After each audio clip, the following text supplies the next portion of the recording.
Os bichos peçonhentos representam riscos aos seres humanos, e saber lidar com eles já é um grande passo para que, em caso de acidente, a situação não se agrave. No caso do escorpião, a picada pode acontecer até mesmo dentro de casa, pois esses animais vivem principalmente no esgoto.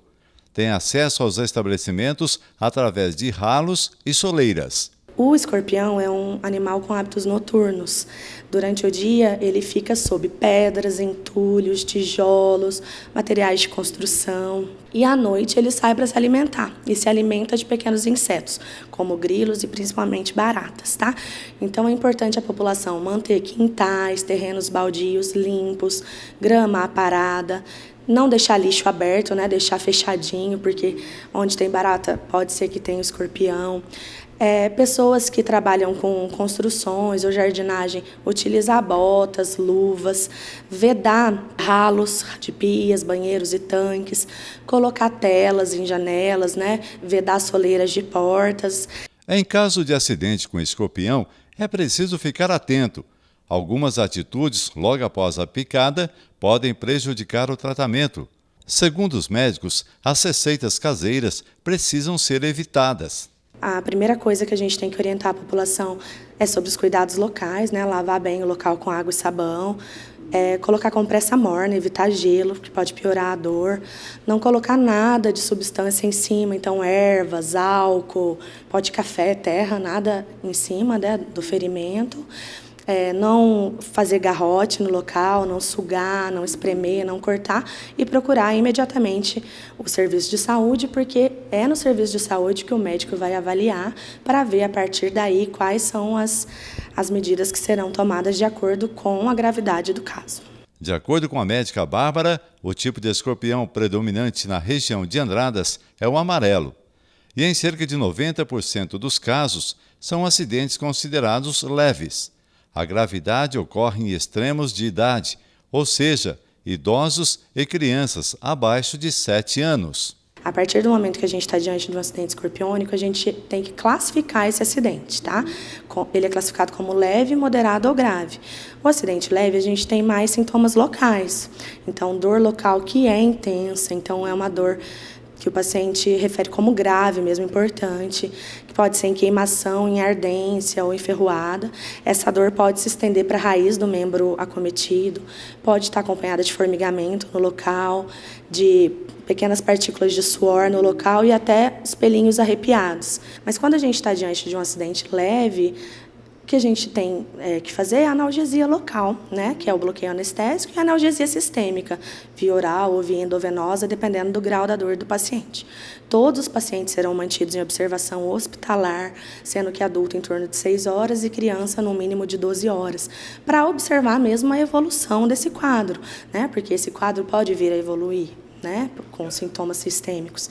No acidente leve, não é necessário a administração do soro, né? E não são necessários exames complementares qualquer. Já nos acidentes moderados a graves, a gente tem mesmo sintoma sistêmico. Nesses casos, sim, a gente precisa de administrar o soro antiescorpiônico e, nos casos graves, até manter o paciente monitorizado numa unidade de terapia intensiva. Ainda segundo a pediatra, a Santa Casa possui o soro, mas as recomendações existem porque esse medicamento pode gerar complicações. Deve ser aplicado apenas nos casos em que realmente é indicado.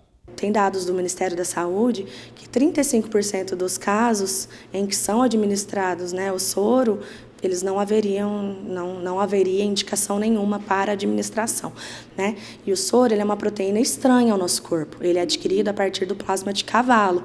Então, pega uma mistura de veneno de escorpião, injeta no cavalo. O cavalo produz anticorpos que é retirado para fazer o soro. Então, o risco de alergia existe, né? Inclusive de choque anafilático. Então, o soro precisa ser muito bem indicado, tá bom? E tem até outros tipos de complicações mesmo da administração do soro. Por exemplo, a doença do soro, que pode acontecer de 5 a 20 dias após a administração do soro. Cursa com febre, dor articular, aumento de linfonodos, né, ínguas, e precisa de um tratamento adequado. Então, não é que é um tratamento sem né, sem malefício nenhum. Ele precisa ser bem indicado, porque com certeza ele ajuda a salvar a vida nos acidentes moderados a graves, mas ele tem sim riscos. De acordo com pesquisas realizadas pelo Instituto Butantan, o escorpião é um aracnídeo muito difícil de ser erradicado. Isso se dá por ele ser um dos animais que existem há mais tempo na Terra. Para evitar que ocorram acidentes com esta praga tão perigosa, é necessário adotar medidas preventivas. Manter o predador natural do escorpião, que são galinhas, sapos, lagartos, lagartixas, corujas, porque é eles que vão eliminar esse bichinho. Uma das principais orientações, seja adulto ou criança, é que em caso de acidente de escorpião, seguir com urgência para o hospital.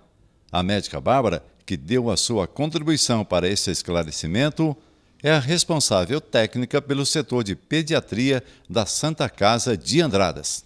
Ela é médica da Universidade de Uberaba, ela é pediatra do Hospital das Clínicas da USP de Ribeirão Preto e é intensivista também da Santa Casa de Poços de Caldas. Então, temos um respaldo, vejam, muito grande, ela fica sabendo de todos os casos e é uma equipe muito sólida e muito unida. Então, vale a pena que a população também saiba que temos essa equipe trabalhando, que temos médicos preparados para qualquer eventualidade. Aqui na Santa Casa, contamos já faz mais de um ano com 6 especialistas de pediatria fazendo plantão presencial